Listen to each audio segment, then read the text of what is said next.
Alors, donc, on continue. Donc, on va passer maintenant au fichier cible ajouté. Donc, on doit passer au fichier cible ajouté. Et donc, le fichier cible n'est pas encore créé. Donc, on va créer le fichier cible ajouté.jsp. Donc, regardez ici, action ajouté.jsp. Et donc, créons le fichier ajouté.jsp. Ajouté.jsp.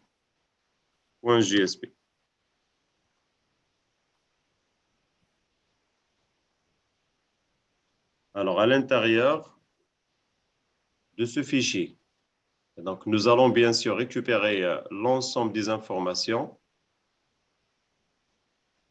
Donc, nous allons récupérer l'ensemble des informations et nous allons déclencher un appel à la méthode ajouter. Et donc, bien sûr, il faut utiliser donc, ici la directive page pour qu'on puisse importer les classes nécessaires. Ou bien, donc, on peut aller directement à index et copier les éléments nécessaires. Donc, on aura besoin voilà, de l'importation de ce package. Alors, on aura besoin aussi de la déclaration de la classe gestion article. Donc, je prends ces lignes de code. Alors, je vais prendre ce bloc de code et puis nous allons garder seulement les éléments nécessaires. Alors, ça, c'est ajouter, enregistrer. Donc, je reviens à ajouter. Et donc, voilà. Et donc, ici, il faut l'importation de java.util. Ici, point étoile. Alors, voilà. Ou bien, donc ici, donc, on peut déclarer directement ici, puisqu'on va avoir seulement ce bloc de code et donc on n'aura pas besoin d'un code HTML dans cette page. Donc, nous allons tout simplement déclencher l'appel à la méthode ajouter. Et donc, GA.ajouter. Et donc, new article. New article. New article. Voilà. Et donc, et puis, nous allons récupérer l'ensemble des informations en utilisant l'objet request. Donc, l'objet request est un objet implicite de la classe HTTP Servlet request. Donc, request, nous allons l'utiliser pour récupérer l'ensemble des informations envoyées. Donc, request.get paramètre. Bien sûr, vous voulez, donc je vais déclarer des variables et récupérer les informations d'abord. Alors, ici, int code reçoit integer.pers int request.get paramètre code et puis string désignation reçoit request.get paramètre désignation. .get paramètre désignation. Voilà, donc le nom du champ est désignation. Et puis, nous allons utiliser PU. PU et QTE, et ici code. Et donc ici code, ici désignation. Et puis, double, prix, reçoit request. Bien, donc d'abord ici, double. Alors, double, .pers, double, request, .get, paramètre, entre parenthèses, PU. Et puis, int QTE reçoit integer.parse int request.getParameter.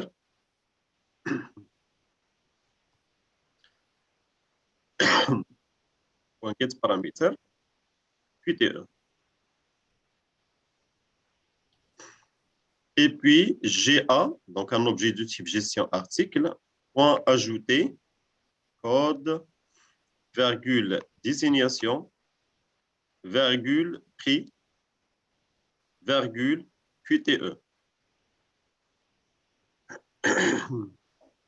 Donc ici, il y a un problème, méthode ajoutée. Non, donc ici, voilà, new article. New article. Et voilà. Et donc, il faut ajouter et revenir à la page index.jsp. Et donc, nous allons utiliser un objet implicite de la classe HTTP Servlet Response. Et donc, c'est response, c'est un objet implicite. Response.send redirect. Send redirect. On va revenir à la page index.jsp. Revenir à la page index.jsp. Alors, on va vérifier maintenant. Et donc, ça, c'est l'équivalent de header en PHP. Header location ou bien location de JavaScript. Alors, nous allons vérifier maintenant. Donc, ajouter, on va saisir par exemple ici 23, la désignation imprimante.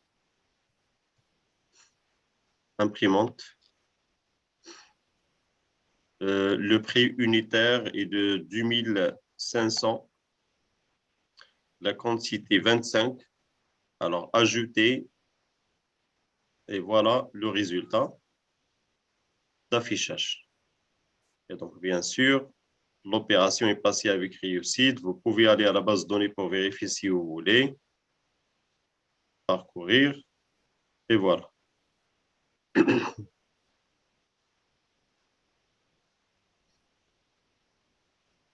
Alors, on continue. Donc, on va maintenant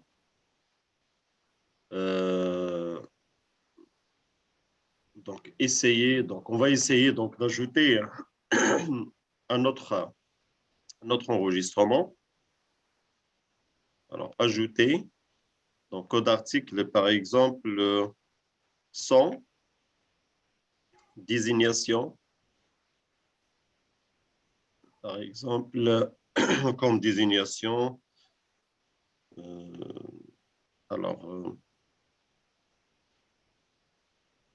par exemple, clé USB, le prix 270 dirhams, et puis la quantité 100 envoyée. Alors, nous allons maintenant développer le contenu de la page supprimer.jsp. Donc, je vais prendre le code de ajouter et je vais le mettre à l'intérieur de supprimer.jsp et on va l'adapter. Donc, import java.etude, ce n'est pas la peine. Donc, la récupération du code est nécessaire. Et puis, donc, GA.supprimer en utilisant le code récupéré. Et puis, on va revenir à la page index.jsp. Et bien sûr, le code, il faut le transférer à la page supprimer.jsp. Et donc, je vais revenir à la page index et on va passer dans l'URL de la page le code. On va passer dans l'URL de la page le code. Et donc, ici, point d'interrogation, code égale Et la même chose pour la modification, on aura aussi besoin du code pour effectuer la recherche. Donc, point d'interrogation, code égal. On peut vérifier ici, donc actualiser, donc regardez en bas, vous allez trouver code reçoit 23, donc ici 20 et ici 100, et la même chose pour le modifier.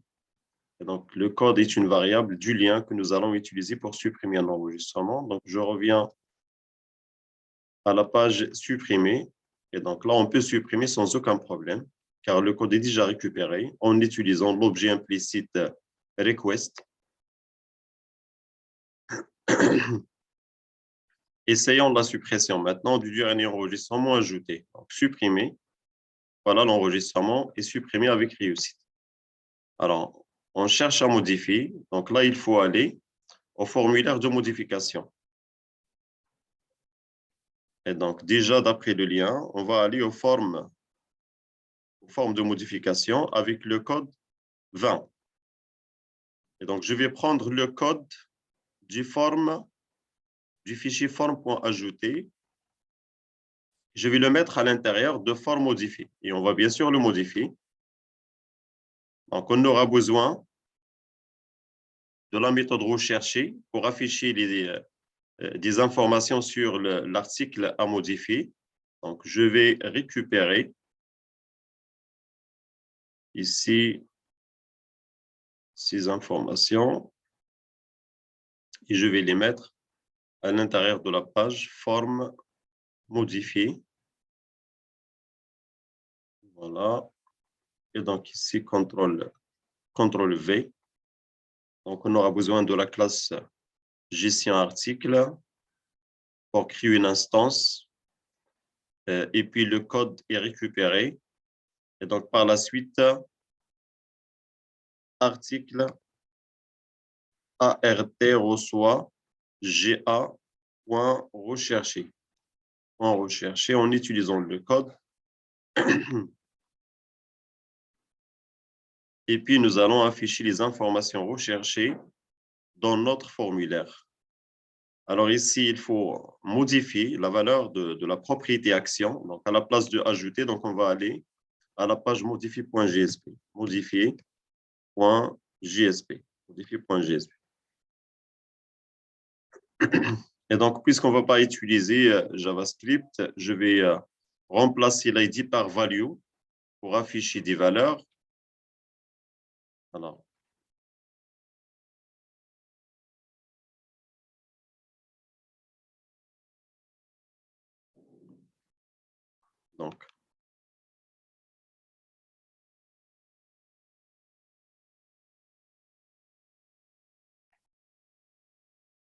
alors,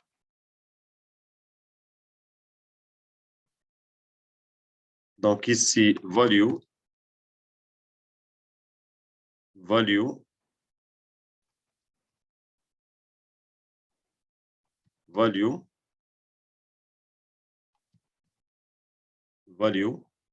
Et bien sûr, on ne va pas modifier le code. Donc, le code, on ne va pas, on va pas le modifier. On va tout simplement, et si vous voulez, donc, ce n'est pas la peine de l'afficher, ou bien on peut l'afficher, mais il faut éviter de le modifier. Alors ici, la valeur, donc ici, l'expression égale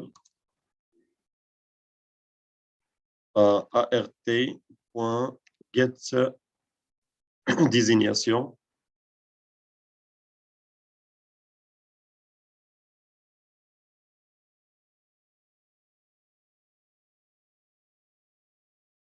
Ici, get et unitaire. Et ici, get quantité en stock. Alors ici, le code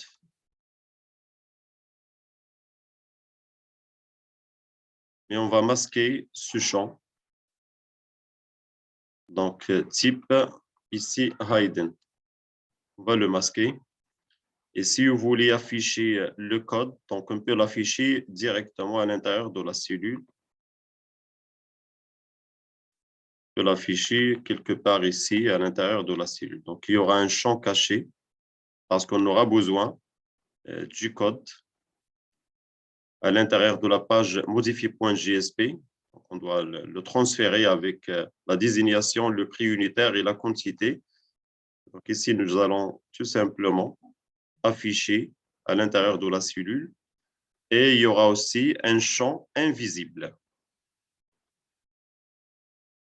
Alors, nous allons vérifier maintenant. Alors, modifier par exemple ici.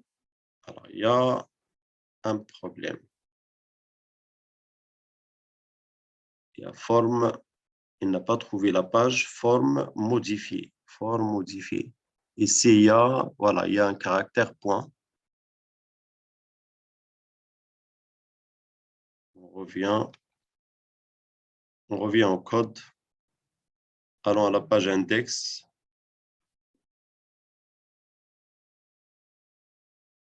Donc, forme modifiée. Voilà, il y a un caractère ici avant le caractère point d'interrogation. Alors, actualiser maintenant. Modifier. Il y a toujours un souci. Donc, forme modifiée.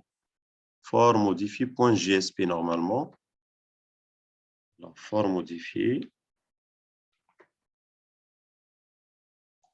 Forme modifiée.jsp. .jsp. Manque l'extension. Actualiser. Donc, modifier. Et voilà. Et donc, code article 23. Donc, il n'y a pas la possibilité de modifier le code article. Mais bien sûr, derrière, il y a aussi un champ caché. Donc, il y a le code article. Donc, à l'intérieur, il y a un champ caché. Voilà. Il y a la valeur 23 et il y a aussi le champ caché. Alors maintenant, après avoir cliqué sur le bouton envoyer, il faut récupérer les informations, et les nouvelles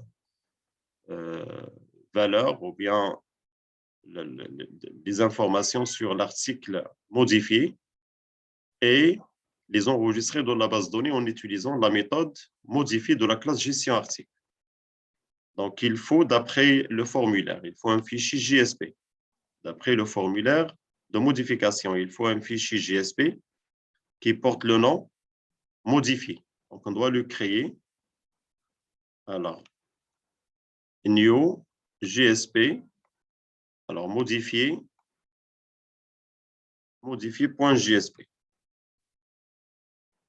Je vais utiliser le code de la page ajoutée à l'intérieur de modifier. Donc, CTRL-A, CTRL-C, et puis à l'intérieur de modifier, CTRL-V, et donc gestion article, int code, et ainsi de suite. Et puis, au lieu de ajouter, modifier, tout simplement.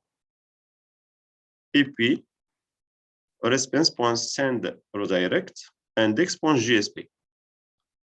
Alors, vérifions si nous allons réussir à modifier un enregistrement. Donc, par exemple, ici, au lieu de 25, 100.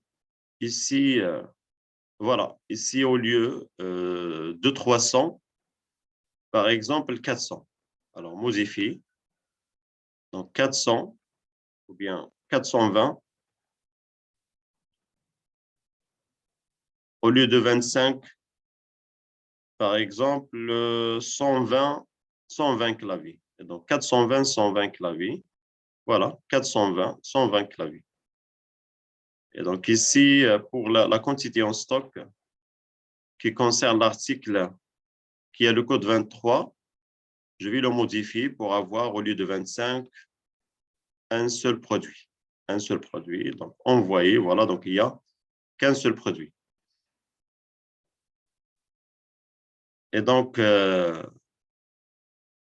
nous avons développé les éléments nécessaires qui concernent cette application de gestion des articles. Donc, on peut ajouter, on peut modifier, on peut supprimer, et ainsi de suite. Donc, ajouter un article qui a le code, par exemple, ici, 11, la désignation, par exemple, PC, portable. Bien. Alors, PC, all-in-one, le prix, par exemple, 14 000, et puis la quantité de envoyer. Alors, modifier, 3, supprimer un enregistrement et supprimer sans problème. Et donc, avez-vous des questions? Et donc, si vous n'avez pas de questions, je vais vous donner un atelier à réaliser avant de passer à la partie suivante du cours. Et donc, vous êtes appelé à réaliser cet atelier de gestion d'absence. Donc, un établissement de l'enseignement scolaire ou de l'enseignement supérieur a décidé de réaliser une mini-application web en JSP permettant de saisir et de suivre les absences des élèves. Donc, chaque semaine, la personne chargée des absences relève le nombre d'absences de chaque élève afin d'appliquer les sanctions disciplinaires conformément à ce que stipule le règlement intérieur de l'établissement contre les absentistes. Alors, par souci de simplification, on considère les deux tables MySQL suivantes, donc la table élève et la table absence. Alors, réaliser cette application en vous basant sur l'architecture et les maquettes suivantes. Donc, ici, vous allez trouver l'ensemble des maquettes à considérer pour réaliser cette application. Et donc, il faut d'abord, dans la page principale, donc la page index.jsp, un menu, donc deux liens, un lien qui permet l'accès à la page qui assure la gestion des élèves et un lien pour accéder à la page qui assure la gestion d'absence. Donc, il y a page gestion des élèves, donc, dans laquelle vous devez afficher la liste des élèves. Voilà, donc il faut aussi un formulaire pour l'ajout, un formulaire pour la modification.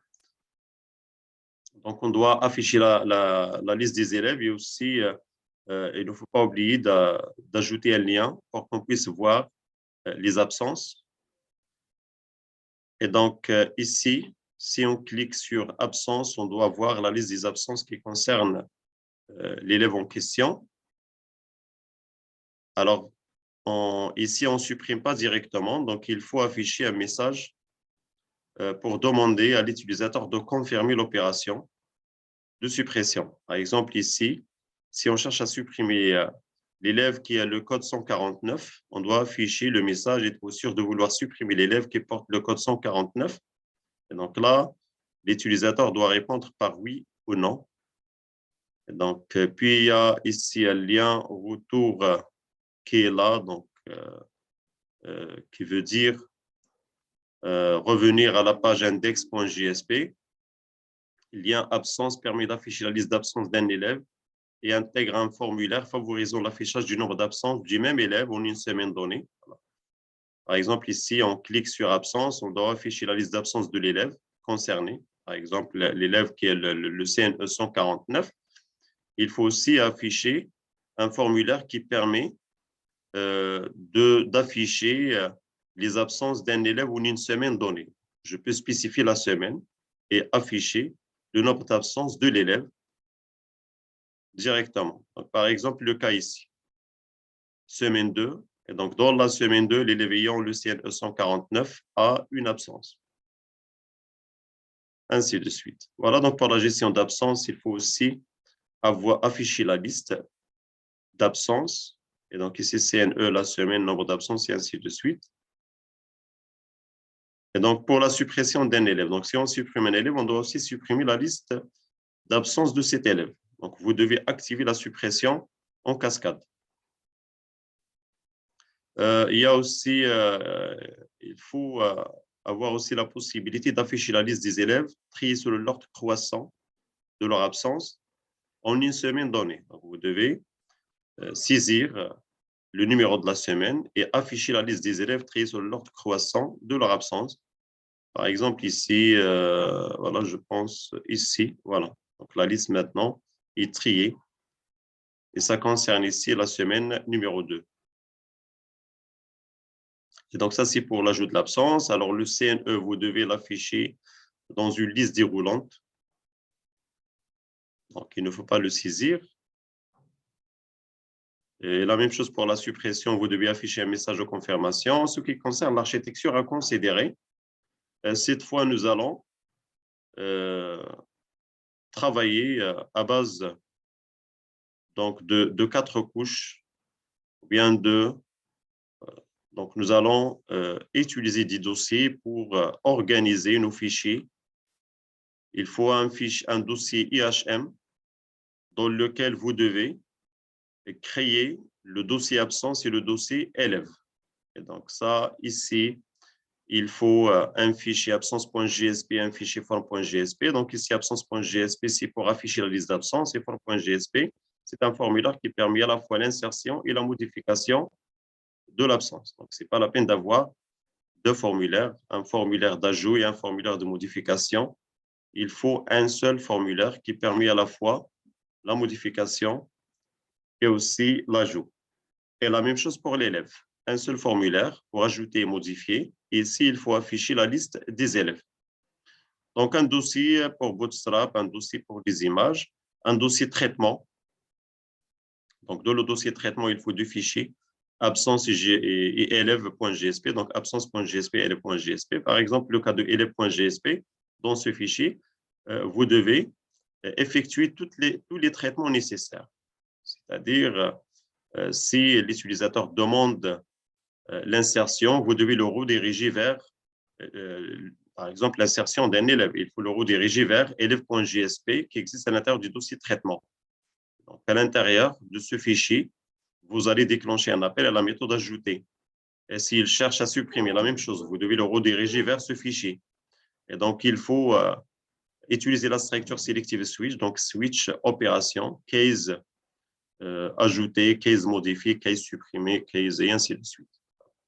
Donc, ça dépend de l'opération choisie par l'utilisateur. S'il demande l'ajout, vous devez le rediriger vers le formulaire d'ajout. Et c'est le cas aussi de la modification. Ce traitement, donc, vous allez travailler de la même façon sur la gestion d'absence aussi au niveau du dossier traitement. Il y a index.html ou index.jsp, ça c'est la page principale, la page d'accueil, la page qui contient le menu, donc gestion des livres et gestion d'absence. En ce qui concerne les classes Java que vous allez développer, vous êtes appelé à créer deux packages. Donc, package DAO qui contient la classe connexion.java, la classe DAO et l'interface IDAO. Donc, classe DAO et l'interface IDAO.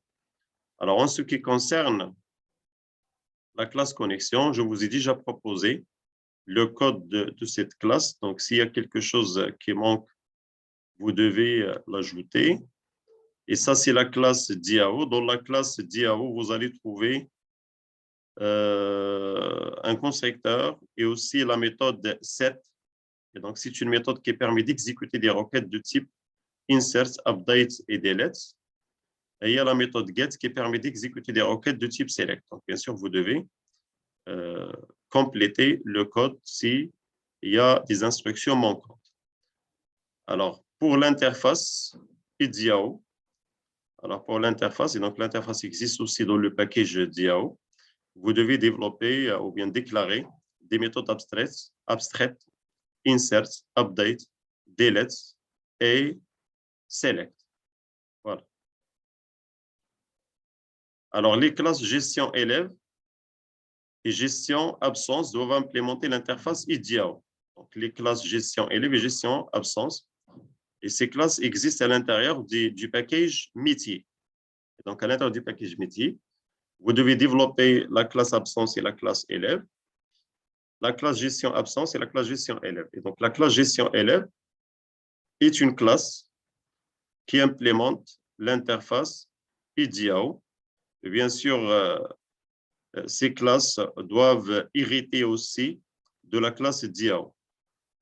Donc, gestion élève doit hériter de la classe DIAO. La classe gestion absence doit hériter aussi de la classe DIAO.